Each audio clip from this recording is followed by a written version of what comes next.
이 시간 디벤전 투자부문 송재경 대표 함께하겠습니다. 어서 오세요. 안녕하세요.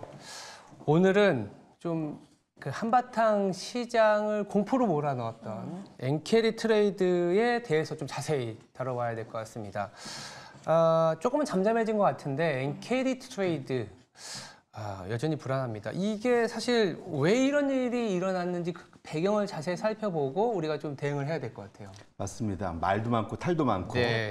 시장에서 다행히 이제 엔달러는 어느 정도 좀 안정화된 것 같긴 하지만 이것이 끝났다 아니면 아직도 남았다 설왕설래합니다. 그래서 사실 마치 그 장님이 코끼리 만진다는 그런 지금 형국이거든요. 어쨌든 오늘 엔캐리 트레이드 청산, 이제 투자자분들이 많이 들으셨을 텐데 이 이슈를 한번 오늘 청산해 보자. 이제 이런 생각으로 이 자료를 갖고 와봤는데 네. 첫 번째로는 그 배경을 보면 이게 이제 조금 돌아가면 이제 코로나 때로 가야 됩니다. 코로나 때로 돌아가서 생각을 해보면 미국, 유럽, 일본 세 나라 모두 다 그때 그 코로나 그러한 침체를 대응하기 위해서 그때 가장 첫 번째 뜨는 게 뭔지 생각해 보시면 다 금리를 제로로 다 낮췄었어요.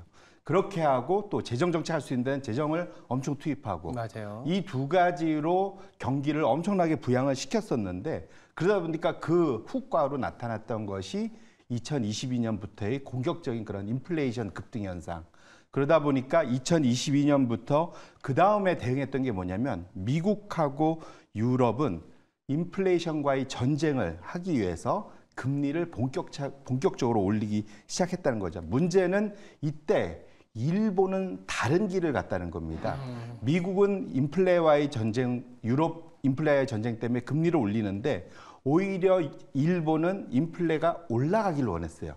워낙 디플레이션으로 고생을 장기간 했기 때문에 인플레이션이 올라가기를 원하다 보니까 그냥 제로 금리를 지속적으로 유지하면서 금리 격차가 상당히 이제 벌어지기 시작한 거죠. 미국, 유럽은 올라가는데 일본 제로. 그러다 보니까 쭉 벌어지는데 그래서 이제 첫 번째 차트를 열어봐 주시면 BIS 자료입니다. 그러다 보니까 전 세계의 유동성 흐름이 완전히 뒤바뀌게 됐다는 겁니다. 첫 번째 차트를 열어봐 주시면 미국과 유럽, 즉 달러 베이스, 두 번째 가운데 있는 게 유로 베이스, 그것에 통한 이제 신용 공여라 하죠. 돈을 빌려주는 거. 이것이 지금 그 직선 두 가지가 있는데 이것이 2020년 1분기 미국이 금리 올리기 시작하는데 두 번째 직선은 유럽 3분기 유럽이 금리 올리기 시작한 그 사이부터 보시면은 확실하게 신용이 공여되는 것이 떨어지기 시작합니다. 유동성 공급이 줄어들기 시작하니까 바로 보입니다.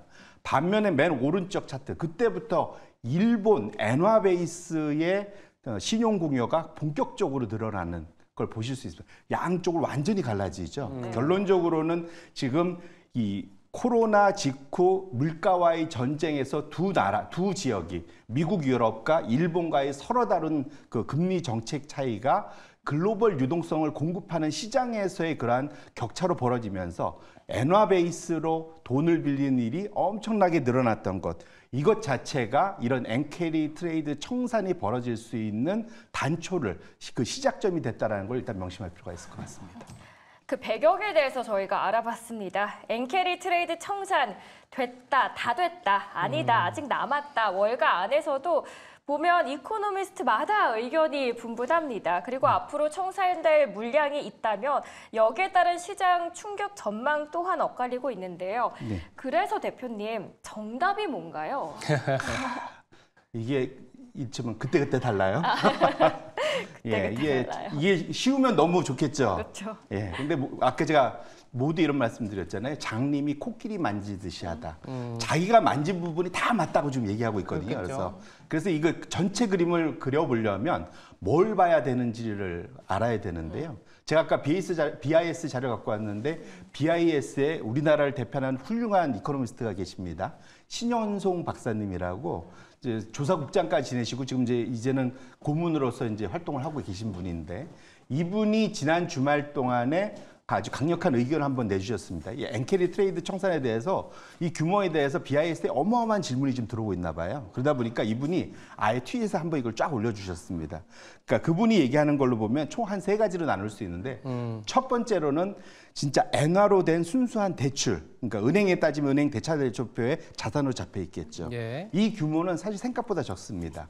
그러니까 40조 엔, 그러니까 달러, 미국 달러 베이스로 하면 2,700억 달러 정도 되거든요. 이 정도면 사실은 미미하죠. 이번 한 달 달에 다 청산이 됐다고 볼 수 있겠죠. 그런데 두 번째로 제시한 게 뭐냐면 이것만 볼 수 없고 외국인들이 갖고 있는 엔화 표시 자산의 전체 규모, 이게 이제 엔화 자산이죠. 예. 이건 1조 달러 정도 됩니다. 그래서 사실은 요 두 개까지만 봐도 1조 달러? 그러면 얼추 대부분 청산된 거 아닐까라고 예. 생각해 볼 수 있는데 문제는 남은 숨어 있는 게 있습니다. 우리가 부의 거래라는 표시가 있습니다. 장부에 올라가지 않는 대차대조표에 표기되지 않는 거래를 부의 거래라고 하는데 대표적인 게 FX 스왑이라는 게 있습니다. 그러니까 즉 환율을 통한 그 소위 파생 상품으로 이 거래하는 것들을 FX 스왑이라고 하는데 이거는 잡히지가 않아요. 그래서 지금 BIS의 그런 결제 시스템 거기서 나온 데이터를 갖고 봤더니 총 14조 달러 규모가 된다는 거. 어마어마한 차이죠, 지금. 손 넘어가시는 줄 알았습니다. 14조 달러 정도 되면 미국의 GDP의 한 70에서 80% 되기 때문에. 어마어마하죠, 사실은. 그러니까 아까 2,700억 달러에서 예. 14조 달러면 그 격차가 어마어마하게 벌어져 있다는 거. 그러니까 결국은 말씀드리고 싶은 건 신영선 박사가 얘기하는 거는 대차대표의 나이는 그 정도 숫자만 갖고 보면 전체 그림이 안 보인다. 그래서 다 보려면 레인지가 적어도 한 1조 달러에서 14조 달러 그 사이 레인지 어딘가에 있을 수 있기 때문에 너무 지금 상황에서 너무 단견으로 이것은 다 끝났다라고 말하기는 좀 어렵다는 뉘앙스의 코멘트를 우리가 명심할 필요가 있겠다 이렇게 말씀드립니다.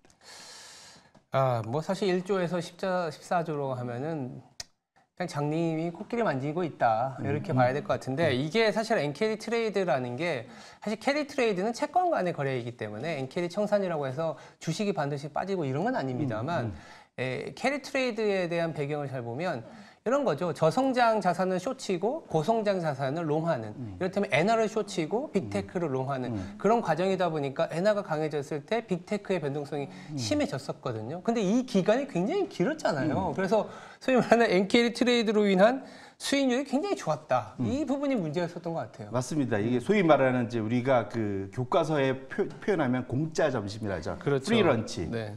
보통 이거는 소위 그 차익 거래라는 걸 통해서 아비트러지 거래를 통해서 순식간에 사라지는 게 정상인데 이게 너무 장기간 오래됐다는 거죠. 그래서 대표적인 엔캐리 트레이드의 대표적인 소위 그 구조가 멕시코 엔화를 팔아서 멕시코 페소를 사는 이 거래 이것이 상당히 인기가 좋았는데 너무너무 오랫동안 인기가 좋았다. 맞아요. 그래서 2020년 초반부터 사실은 이것이 시작이 돼갖고 이번 7월 초까지 갔었거든요. 그리고 고점까지 거래해보면 지금 차트를 보시면 멕시코 페소와 일본행 캐리 트레이드 지수를 보시면 이것이 S&P 500에 투자하는 보통 주식에 투자하는 게 훨씬 더 위험도 크니까 수익도 좋아야 되는데 이런 환 채권 트레이드 이런 것들이 오히려 주식 투자하는 것보다 더 장기간 좋았다. 차트를 보시면은 이게 그 변동성도 별로 없어요. S&P 500은 그래도 올랐다 떨어졌다 올랐다 이렇게 하는데 지금은 페소 앤 트레이드 보시면은 그냥 우상향이에요 쭉. 맞아요. 이게 2020년 3월을 바닥으로 올해 7월까지 그냥 우상향 거의 4년 가까운 기간 동안 지속적으로 어마어마한 수익을 줬다는 건 이건 뭔가 시장이 기능을 제대로 하지 않았다라고 봐야 될 것 같고요. 거꾸로 말하면 이것이 정상화되는 시기로 돌아간다는 것을 가정한다면 사실은 어마어마한 변동성이 숨어 있을 수 있다 볼 수 있고 저기를 통해서 이게 말씀 주신 대로 페소에만 투자되었느냐? 말씀대로 비트코인에 투자돼 있고 지금 빅테크에 투자해 있고 이게 다 지금 퍼져 있고 그 규모가 얼마 되는지 1조 달러에서 14조 달러까지 어마어마하게 벌어져 있기 때문에 우리가 여기에 대해서 너무 쉽게 안심해서는 안 되겠다 이렇게 말씀을 드립니다. 환율 변화 같은 경우에는 나라들 간의 금리 차로 설명이 되곤 합니다. 이번에 그래서 일부는 해소가 되었을 것 같은데요? 맞습니다. 보통은 이게 양국 간의 금리 차로 그 소위 환율의 그런 적정성이 맞아요. 표시가 잘 되거든요. 세 번째 차트를 열어봐 주시면 소위 엔달러 간의 그러한 환율의 흐름은 정확히 양국 간의 금리 차로 설명이 됩니다. 그래서 세 번째 차트를 열어봐 주시면 거의 똑같이 움직이다가 최근 한 달 정도의 그러니까 3분기 동안 큰 변화가 있었어요. 보시면 파란색 선이 엔달러, 그다음에 붉은색 선이 양국의 금리차인데 똑같이 움직였잖아요, 사실은. 그러네요. 그런데 4월 달 이후에 N달러 격차는, 그러니까 금리차는 줄어들었는데 환율은 지속적으로 160엔까지 그냥 날아가 버렸단 말이에요. 이러다 보니까 최근 한 달 사이 이 격차를 완전히 좁히면서 적어도 그 금리차가 벌어진 것이 축소된 것에 대한 그런 환율, 그러한 약세는 어느 정도는 해소가 된 상황이다 이렇게 말씀드립니다. 어느 정도 해소가 되는 과정에서 소위 말하는 엔화에 대한 매도 포지션이 있었는데 그 매도 포지션도 자연스럽게 그러면 청산이 됐겠네요. 맞습니다. 그래서 우리가 제일 쉽게 볼 수 있는 게 엔쇼 쳐놓은 것이 얼마나 규모가 되느냐. 그렇죠. 이게 한때 제일 많았을 때는 지금 미국 상품거래위원회 자료를 보면 가장 많았던 게 7월 8일, 7월 초였는데 네. 거의 37만 계약 정도까지 엄청나게 숏을 쳐놨었거든요. 지금 차트에 보시면 저 파란색 선이 완전 아래로 내려와 있잖아요. 네. 이게 제일 바닥이 37만 계약 정도 됐는데 이것이 완전히 줄어들어서 지금은 거의 붙어 있습니다. 지금 얼마 정도 하면 2만 3천 계약. 거의 거의 다 94% 줄었습니다. 이것이 이제 이번 주말께 한 번 더 발표가 되면 순 쇼 포지션이 순 롱 포지션으로 네. 전환될 가능성이 매우 높다 이렇게 보셔야 될 것 같습니다. 원래 치과도 아무것도 모르고 받을 때는 얼떨결에 받지만 그 다음이 더 무섭거든요. 엔화 강세의 한 번 매운맛을 저희가 봐서 더 두렵습니다. 추가적인 엔화 강세가 더 나올까요? 왜냐하면 이걸 확인해 봐야지 저희 투자자분들도 앞으로를 대비를 하실 그렇죠. 수 있을 것 같아요. 맞습니다. 그래서 항상 옹고지신, 과거의 경험에서 지금 걸 한번 보자. 과거를 한번 보는데 크게 두 가지 사례를 볼 수 있을 것 같아요. 아까 그 차트를 다시 열어봐주시면 제가 노란색으로 박스를 두 개를 쳐놨습니다. 예. 2007년도 사례가 하나 있고요. 2015년도 사례가 있습니다. 2007년도에는 약 3년간 N달러 강세가 약 40% 정도 됐어요. 그러니까 120엔이 거의 80엔 밑으로까지 내려갔었거든요. 어마어마한 거죠. 그래서 저게 첫 번째고 두 번째는 좀 약한 건데 N달러가 약 2015년에서 16년 한 1년 사이에 대략 한 20% 약세를 갔던 경험이 있습니다. 지금은 160엔에서 140엔까지 한 2, 3%까지 갔다가 지금 147엔 정도까지 와 있잖아요. 그래서 둘 중에 어느로 갈 거냐. 베스트는 저 2015년도로 가는 게 좀 베스트입니다. 왜냐하면 저 때는 주시장이 한 10% 정도 출렁이고 되돌아왔거든요. 맞아요. 근데 2007년도로 가면 이게 상황이 심각합니다. 저 때는 1년 한 반 사이에 주식시장이 거의 반토막이 났었던 그렇죠. 상당히 안 좋은 그런 경험이 있거든요. 그래서 제도 바라건대 베스트는 2015년도의 사례를 쫓아가는 게 제일 좋고 혹시 걱정되면 2007년도도 우리가 그 소위 가능성은 낮다고 해도 저때의 상황을 좀 열어볼 필요가 있다. 제가 누누이 말씀드렸지만 OECD에서 얘기하는 지금 N달러의 적정 구매력 평가지수 기준으로는 100N 미만이라는 거잖아요. 아우. 그리고 2년 전으로 되돌아가서 첫 시발점을 봐도 110엔대에서 시작을 했다는 거. 그래서 최근에 N달러가 정상적으로라도 110엔대까지는 가야 된다는 얘기들이 좀 상당히 많거든요. 그런 측면에서 놓고 보면 이게 끝날 때까지 끝난 게 아니다라는 거를 좀 우리 투자자분들이 염두에 두실 필요가 있고요.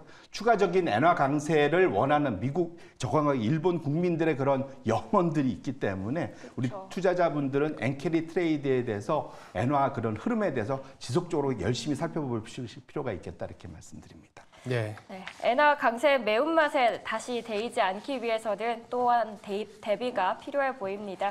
지금까지 송재경 대표와 함께했습니다. 오늘 말씀도 잘 들었습니다. 감사합니다.